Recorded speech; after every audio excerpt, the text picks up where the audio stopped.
최근 마라톤 영웅 이봉주 선수의 희귀병 투병 소식으로 많은 사람들이 안타까워하고 있습니다.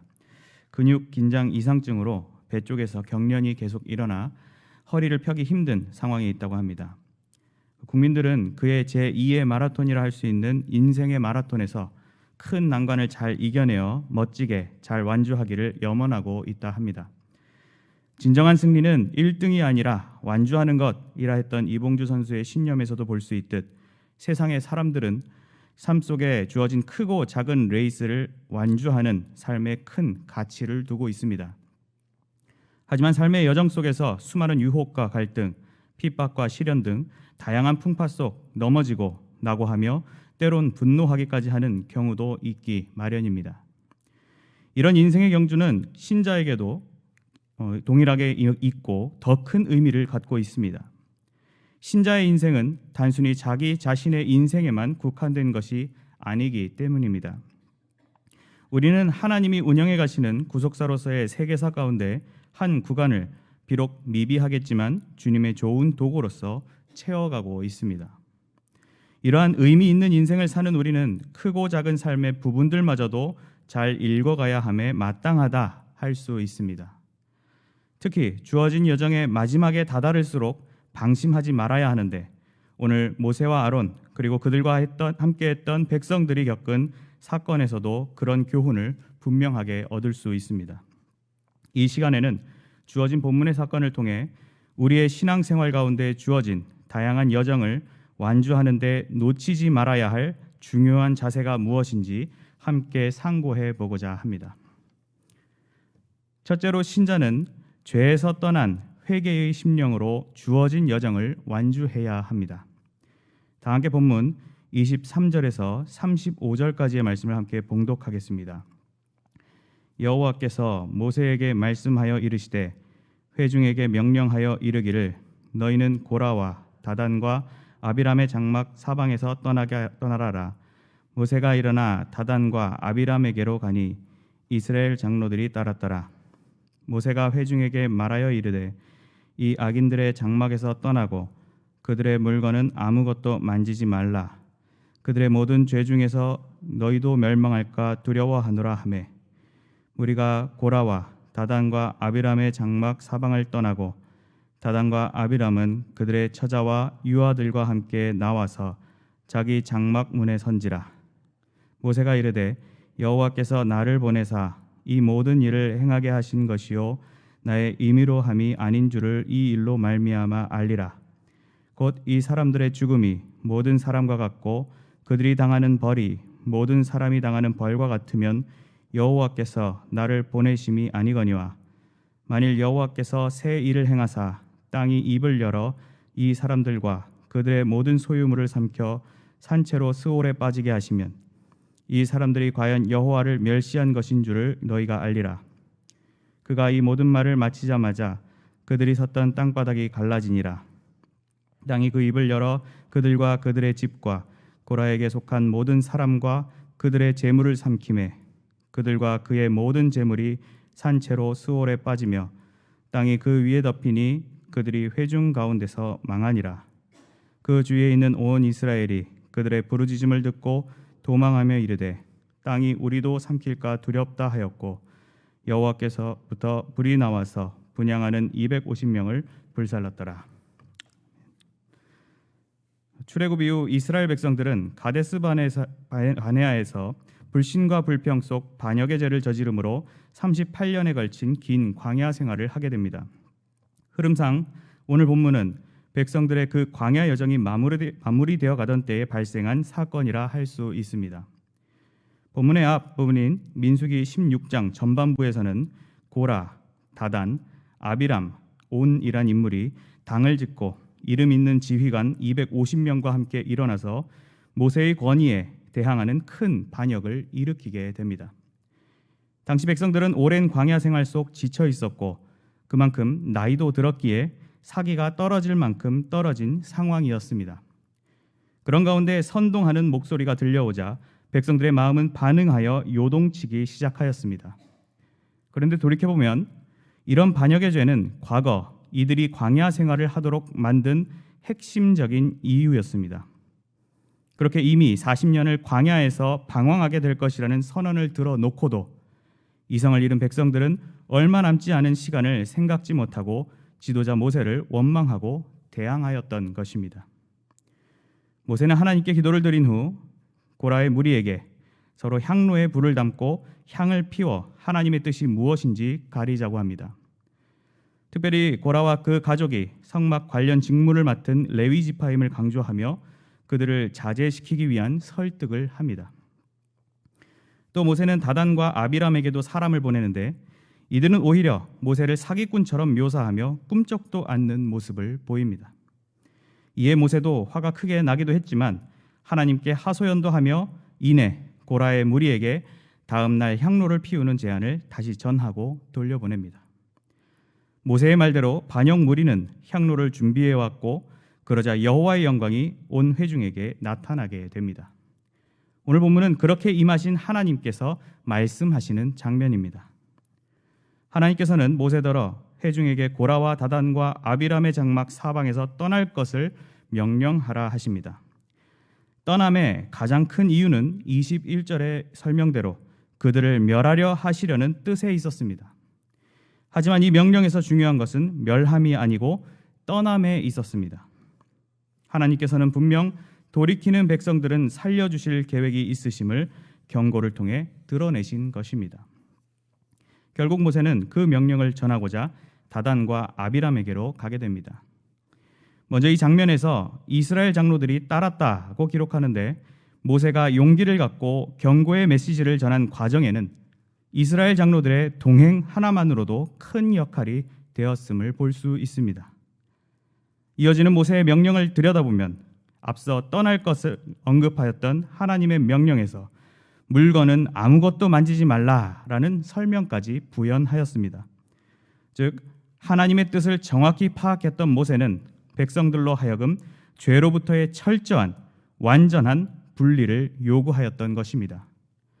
물론 하나님의 뜻만이 아닌 모세의 마음도 하나님의 의도와 합한 상황이었고 백성들은 그 향한 다급하고도 간절하기도 하였는데 이는 이어지는 그들의 모든 죄 중에서 너희도 멸망할까 두려워하노라는 표현에서 느낄 수 있습니다. 실제 그 말씀에 두려움을 느꼈는지 혹은 감동을 받았는지 반역의 무리는 그 명령대로 장막 사방을 떠나게 됩니다. 하지만 다단과 아비람의 가족들은 장막 문에 선 채 끝까지 모세에게 대항하였습니다. 이러한 상황 속 모세는 그들에게 진행되는 일들이 자신의 생각에 따라 하는 것이 아닌 하나님의 뜻과 명령 안에서 이루어지는 일들임을 설명합니다. 지금까지 사람들이 곧 벌로 죽게 될 것인데 다른 벌과 달리 땅이 입을 열어 사람들과 그 소유물을 산채로 삼켜버리는 새 일을 하나님께서 행하실 것이라고 말합니다. 또한 늘 그러했듯 이러한 일을 겪고 나서야 여호와를 멸시한 것인 줄 너희가 알 것이다 라고 하였습니다. 모세가 그 말을 마치자마자 땅바닥이 갈라졌고 그들과 그들의 집과 고라에게 속한 모든 사람과 그들의 재물을 삼키게 됩니다. 33절 표현대로 그들은 스올, 즉 무덤 혹은 지옥으로 빠지고 말 그대로 망하였습니다. 한 가지 생각해 볼 것은 땅속에 들어간 무리 중 1절에 반역의 무리로 등장했던 벨렛의 아들 온이 언급되지 않고 있으며 또 나중에 민수기 26장에서 고라의 아들들은 죽지 아니하였더라고 회상하듯 이런 무서운 징벌 속에서도 제외되는 크고 작은 구원의 역사가 일어나고 있다는 사실입니다. 이들에게 어떤 상황들이 있었는지 상세히 나와 있진 않지만 이들은 징벌의 대상에서 제외되었음을 알 수 있으며 우리가 신앙에 있어 회개를 중요하게 여겨야 하고 계속 복음을 전해야 하는 이유를 다시금 일깨워 줍니다. 이 일로 주위에 있던 온 이스라엘 백성들은 땅이 우리도 삼킬까 두렵다고 하며 도망을 치게 됩니다. 그리고 반역을 주도했던 250명의 지휘관들은 들고 있던 향로에서 나온 불로 인해 죽게 됩니다. 그 불은 여호와께로부터 나온 공의의 불이었습니다. 이렇게 우리는 당시 임한 하나님의 진노가 실로 강력하고 아비규환의 상황이었음을 이 짧은 기사를 통해 그려볼 수 있습니다. 최근 스포츠계에도 첨단 기술이 도입되어 인간 심판의 수준을 넘어서는 정밀한 판정이 이루어지고 있습니다. 축구에서는 VAR이라고 하여 심판이 보지 못한 옵사이드나 미세한 반칙들이 확인되면 골을 넣고 세리머니까지 다 하고 난 후에라도 취소되는 경우가 있습니다. 이것을 두고 오심도 경기의 일부이다 또는 흐름이 끊긴다거나 재미가 없어졌다는 비판적인 여론도 적지 않았습니다. 하지만 이런 제도의 도입으로 비신사적인 행위나 반칙을 더 잘 포착할 수 있게 되었고 때론 억울한 실점도 막을 수 있게 되어 새로운 묘미를 제공해 주고 있습니다. 우리의 인생 속 크고 작은 여정 중에서도 엄중한 판정이 이루어지고 있는데 바로 하나님께서 하시는 일이 그러합니다. 하나님의 판단은 그 어떤 기준보다 정확하고 무호하며 정의를 이룹니다. 내가 어떤 죄의 행위를 드러내든 또 죄의 마음만을 품었든 어찌됐든 하나님은 우리를 간파하고 계신 분이십니다. 카메라 없는 과속 단속 부스가 돌아가고 있지 않는 또 가짜 CCTV만으로도 사람들은 의식과 긴장을 하게 되고 사고 및 범죄율이 감소하는 것을 보지 않습니까? 그것이 양심에서 발현한 것이면 가장 우수한 것이겠지만 대부분 위반에 따른 범칙금과 같은 벌을 두려워하기에 이루어지고 물론 그것이 나의 양심을 훈련시키기도 합니다. 그렇게 죄에 대한 값을 치르는 것을 두려워하는 우리가 하나님을 온전히 이해하여 하나님의 공의를 내 마음판 양심의 영역에 잘 투영하고 또 하나님의 진노와 심판의 강력함을 인지하며 두려움과 엄중함으로 받아들인다면 우리의 삶은 좀 더 신중하고 바람직한 길로 향한다 할 수 있을 것입니다. 우리 인간의 능력은 무한하지 않기에 체력이나 영적인 능력도 무한하지 않습니다. 주어진 여정의 후반부로 갈수록 지치고 약해지기에 우리는 분별력이나 의지가 약해지기 쉽습니다. 이전에 깊은 깨달음을 얻었어도 오늘 백성들과 같이 과거의 실수를 반복하기 쉬운 영적 연약함을 지녔습니다. 사탄은 그런 우리의 습성을 너무나도 잘 알기에 우리의 죄를 부추기고 일반화하며 실제 삶으로 바꾸려고 듭니다. 죄가 갇힌 요소들이 그렇게 은밀하고 강력한 것입니다. 저와 여러분이 그런 죄의 늪지대 앞에서 보여야 할 자세는 오직 그 죄에서 떠나 구별된 삶을 살아가야 할 뿐입니다. 레위기와 베드로전서에서는 내가 거룩하니 너희도 거룩할지어다 라고 여호와 하나님의 준엄한 명령을 선포합니다. 데살로니가전서 5장 22절에서 바울은 악은 어떤 모양이라도 버리라고 권면한 바 있습니다. 즉 우리가 걷는 여정의 완주를 위해서는 죄에서 떠나고 그 모양도 따라하지 아니하며 거룩한 삶을 살기 위해 몸부림쳐야 합니다. 우리는 가야 할 걸음을 방해하기 위한 요소들이 산적한 시대를 살고 있습니다. 사탄은 하나님보다 죄를 가까이 하도록 유도하는 가운데 우리로 하여금 게으르게 만들고 열정이 식게 만듭니다. 코로나19나 정치 등 사회의 여러 현상들을 통해 우리의 의지를 꺾거나 낙심시키려 합니다. 그리하여 우리의 신앙 문제에까지 큰 어려움에 이르도록 치밀하고 집요하게 뒤흔듭니다. 이러한 사탄의 도전은 우리가 함께하는 교회 운동에 큰 영향을 끼칩니다. 송구영신 예배 중에 함께 고백한 경향인의 청지기 서원과 개인적 다짐들이 2021년 나의 삶을 여전히 붙들고 있는지 물어볼 필요가 있습니다. 지난 부활절 맞이 40일 특별 새벽기도 운동에 한두 번의 지각과 결석으로 인해 아예 후반부 레이스가 다 무너진 일은 없었는지 돌아볼 필요가 있습니다. 희년맞이 비전헌금 첫 작정에 힘차게 동참하며 시작했지만 남은 2년을 맞이하는 모습이 오히려 이전보다 소극적인 모습이 아닌지 고민해 볼 필요가 있습니다. 공동체뿐만 아니라 각 개인에게 부여받은 여정들 속에 우리는 이런 죄의 요소들로 무너져서도 안 됩니다. 수험생에게 있어서는 시간에 쫓기어 예배를 등한시하지 말고 주어진 시간 하나님 앞에서 성실히 학업에 임해야 할 것입니다. 직장인들에게는 프로젝트 일정이나 심지어 하루의 일과 속에서도 마지막 시간까지 신자다운 자세로 주어진 근무를 착실히 해나가야 할 것입니다. 우리는 나 스스로에게나 이웃에게나 그리고 하나님 앞에서 세상의 빛과 소금의 역할을 감당해 나가야만 하는 것입니다. 극심한 개인화와 또 코로나19 바이러스로 인한 우리들의 삶은 마음과 관계를 비좁게 만들어가고 있습니다. 바로 이런 모습이 죄가 뿌리내리기 좋은 토양이 됨을 기억하고 우리의 몸과 입술 그리고 마음을 오직 하나님께 향하도록 스스로를 쳐 복종케 하여 승리자의 관을 얻는 멋진 다름질을 해나가시길 바랍니다. 죄의 자리와 유혹에서 떠나 회개의 심령을 붙든 가운데 주어진 여정을 완주해 나가시는 성도님들이 되시길 바랍니다. 둘째로 신자는 하나님과 또 세우신 지도자에게 순종하는 자세로 주어진 여정을 완주해야 합니다. 다 함께 본문 36절에서 마지막 50절까지 말씀을 함께 봉독하겠습니다.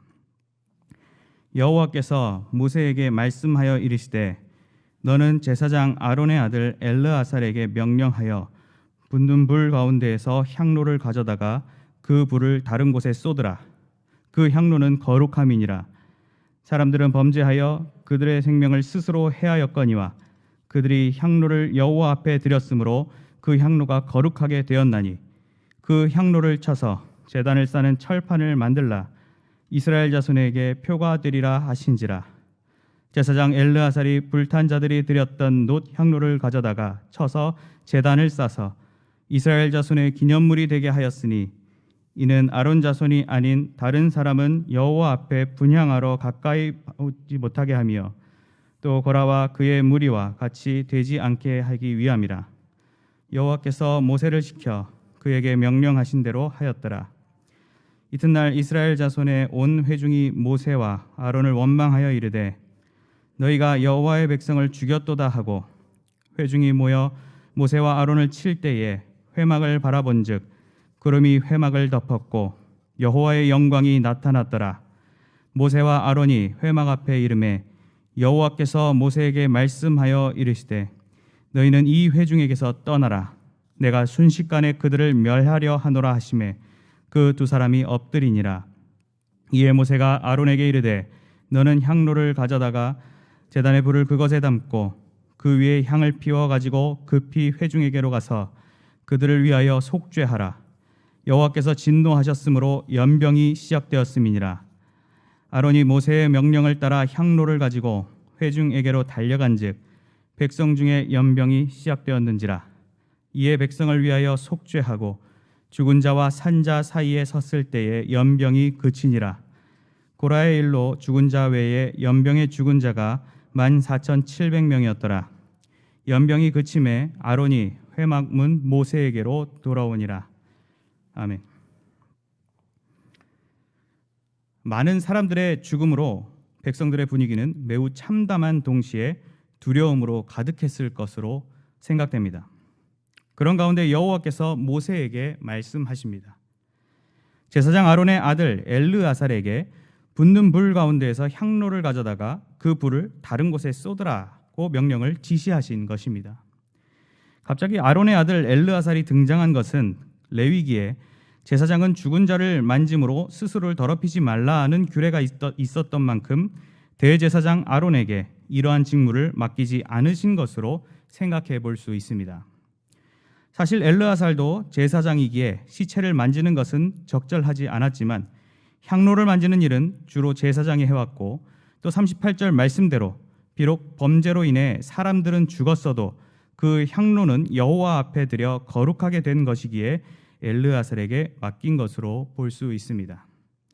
하나님께서는 그 향로를 쳐서 제단을 싸는 철판을 만들도록 지시하시어 이스라엘 자손에게 표가 될 것을 계획하셨습니다. 이렇게 생각지도 못했던 역할을 부여받은 엘르아살은 임무대로 순종하는 모습을 보입니다. 39절과 40절 초반부에 서술된 엘르아살의 순종 내용은 가감없이 하나님의 명령을 깔끔히 담아내고 있으며 40절 마지막에도 여호와께서 모세를 시켜 그에게 명령하신 대로 하였더라고 전하고 있습니다. 사실 엘르아살이 받은 지령을 잘 그려보면 매우 참혹하고 역겹기까지 한 상황이 아닐 수 없습니다. 그는 불에 타거나 타다 만 시체들을 다니며 향로를 모아야 했습니다. 더 구체적으로 250명의 시체들은 대부분 향로를 붙잡고 있었을 것이기에 시체의 손을 건드려야 하는 무섭고도 끔찍한 작업이었습니다.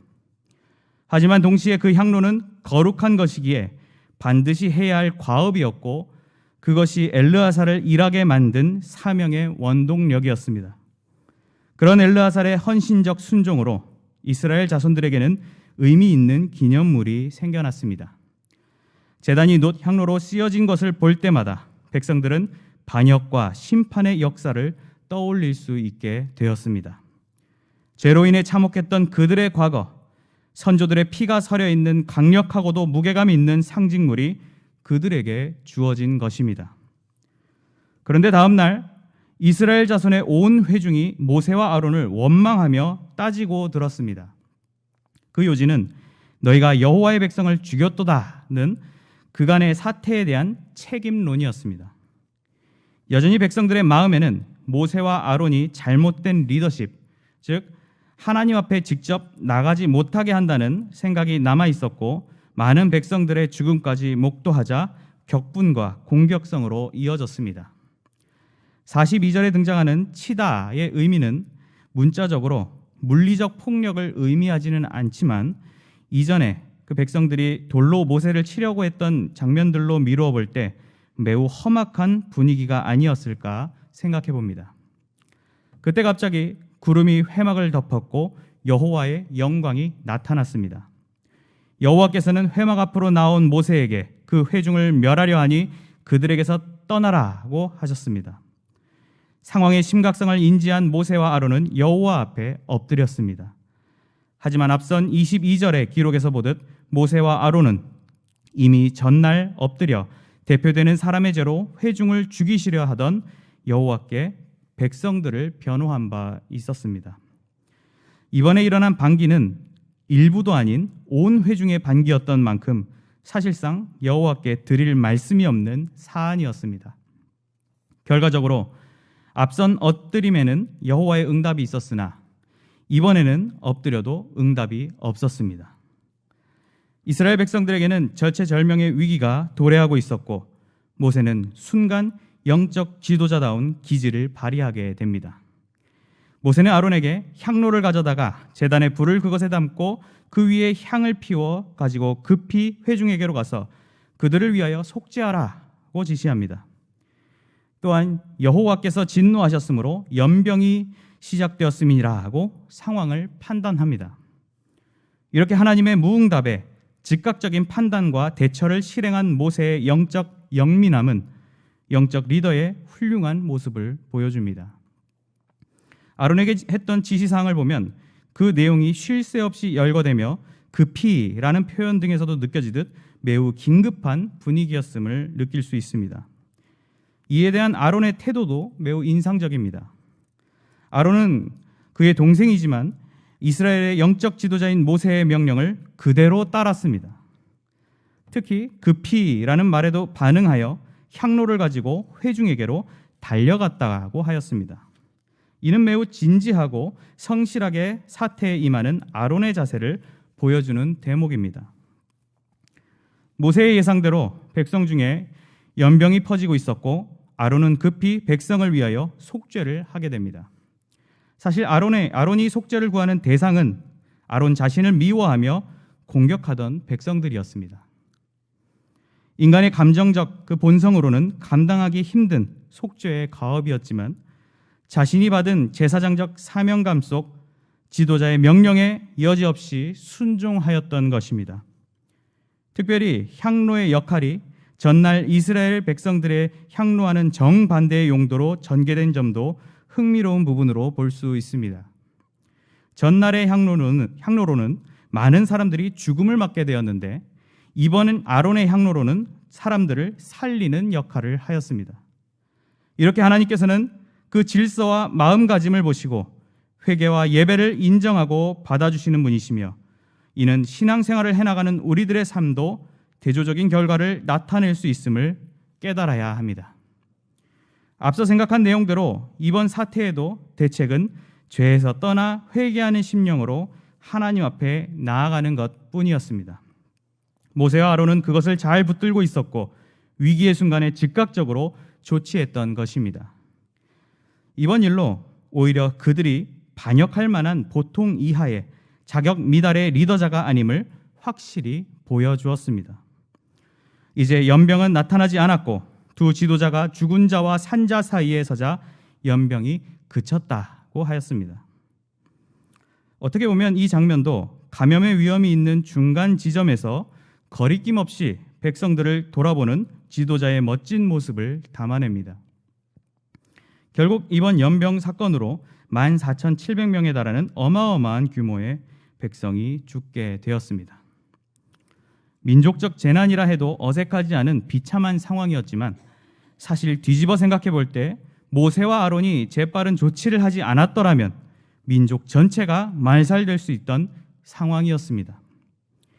연병이 그치고 아론은 회막문 모세에게로 돌아왔고 아마 상황을 나누며 어수선한 회막을 재정비하는 데 몰두하지 않았을까 생각됩니다.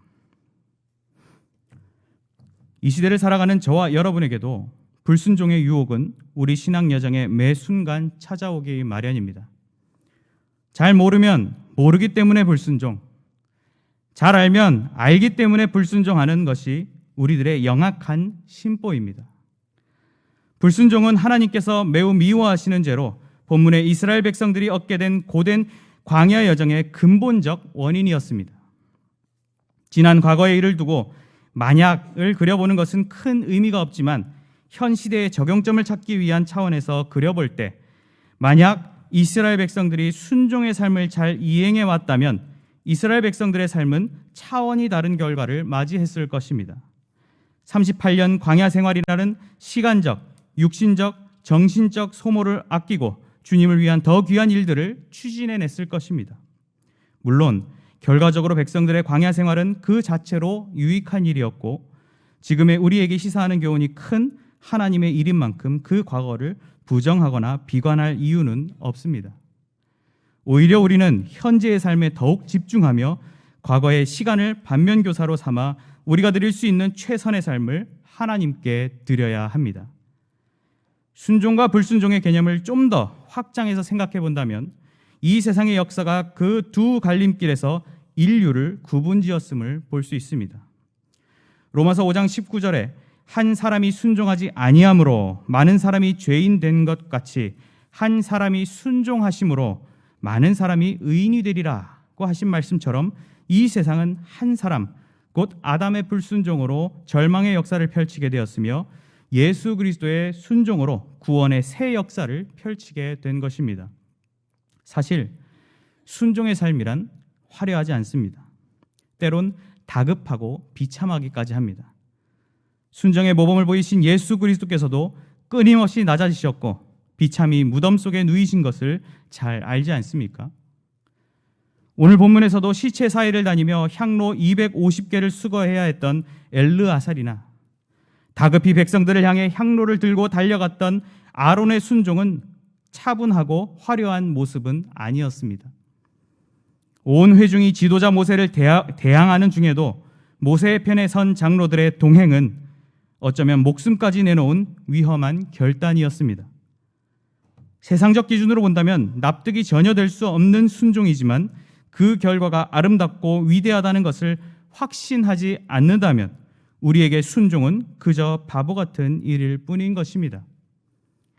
저와 여러분은 함께 교회 운동을 해나감에 있어 마지막 순간까지 헌신적 순종을 멈춰서는 안 됩니다. 공동체에 동참한 시간이 지날수록 또 내 영향력이 커져갈수록 어깨에 힘이 들어가고 거만한 언행이 나오기 쉽습니다. 하나님의 뜻과 하나님께서 세우신 지도자의 결단을 두고 내가 판단하려는 생각, 내가 더 좋다 여기는 제시를 하려는 욕구가 나도 모르게 발생하는 것입니다. 우리 경약교회에 47년이 넘는 세월 가운데 그러한 일, 그러한 사람이 없었다고는 할 수 없을 것입니다. 하지만 하나님께서는 우리의 마음을 늘 다잡아 주셨고 주님께서 세워주신 지도자의 영적 판단을 따라 믿음과 순종의 발걸음을 묵묵히 걸어왔습니다. 누군가에겐 답답하고 이해되지 않는 상황이었을지 모르겠지만 순종의 마음들이 모여 하나님이 주신 사명을 하나하나 묵묵히 수행하며 교회의 역사를 이어왔습니다. 그러한 순종은 홧김에 일어난 작심삼일의 참여가 아니었으며 마지막까지 책임과 희생을 다한 헌신이었습니다. 희년을 2년 앞으로 맞이하게 될 이번 주일, 우리는 다시금 희년과 희년 이후의 시대를 그려보며 소망의 다짐을 하려 합니다. 지금까지 순종의 자세로 잘 달려온 발걸음이 인간적 판단으로 흐트러지지 않도록 우리는 다시 집중해야 합니다. 오직 하나님의 뜻을 바라보는 가운데 세우신 담임 목사님을 통해 펼쳐가시는 경향의 예수 세계화 운동에 함께 발맞추어 걸어가야 하는 것입니다. 또한 모세가 정확한 판단으로 빠른 속죄를 이루어 연병의 사태를 중단시켰던 것처럼 우리는 담임 목사님께서 이 어두운 시대에 참 소망과 능력의 사역을 펼쳐가실 수 있도록 뜨겁게 기도로 동역해야 할 것입니다. 여러분들의 작은 순종들은 이 교회의 순종을 이루어 구속사의 한 켠에서 칭찬받는 교회로 남는데 멋진 기여를 하게 될 것입니다. 세상에 좋은 교회와 훌륭한 성도들도 많이 있지만 정말 우리 경향교회 같은 교회를 찾기란 어렵고 우리 경향교회 성도님들 같은 성도들을 찾기도 어렵다고 생각합니다.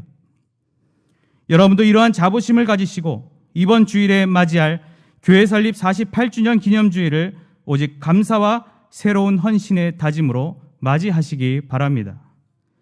하나님께서 세우신 지도자에게 순종의 자세로 충성되이 따르며 주어진 여정을 완주해 나가시는 성도님들이 되시길 바랍니다. 사랑하는 성도 여러분, 그리고 헌신을 다짐하시는 54, 55, 56 여전도회 회원 여러분, 우리가 잘 아는 공든탑이 무너지랴는 속담이 있지만 공든탑도 개미구멍으로 무너진다라는 속담도 있다 합니다. 즉 방심하고 있다가는 생각지도 못한 일로 모든 일을 그르치는 결과를 맞이할 수 있다는 교훈을 우리에게 제공하는 것 같습니다. 비록 세상의 어두운 면면들이 우리의 마음과 삶마저 어둡게 만드는 고통스러운 시대를 살아가고 있지만 그런 가운데서도 주님의 몸된 교회의 한 지체로서 빛나는 삶을 살게 하신 하나님을 바라보시며 절대 흔들리거나 포기하지 말아야 합니다. 우리가 시작할 때 확신한 것을 끝까지 견고히 잡고 있으면 그리스도와 함께 참여한 자가 되리라고 하신 말씀의 교훈을 쫓아 확실한 구원인, 진실한 소명인, 착실한 경영인으로 주님의 역사에 동참해 주시기 바랍니다. 여러분의 인생에 있어, 또 교회 생활에 있어, 또 사회 생활에 있어 언제 어디서나 회개와 순종의 자세로 끝까지 주어진 여정을 완주해 내시기 바랍니다. 무언가 마무리되어 갈수록 회개하고 순종하시기 바라며 무언가 이룬 것 같을수록 더 회개하고 순종하시기 바랍니다. 불순종의 결과는 참으로 비참할 뿐이고 또 어느 순간에 일어날지 모를 일임을 기억하시면서 항상 회개와 순종의 자세를 놓치지 마시기 바랍니다. 그러한 모습 속 영적 여정을 완주해내므로 생명의 관을 받아 하나님 성전의 기둥과 같은 성도로서 만국을 다스리는 권세를 누리는 경향의 성도님들과 54, 55, 56 여전도회 회원 여러분들이 되시길 주님의 이름으로 간절히 축원합니다.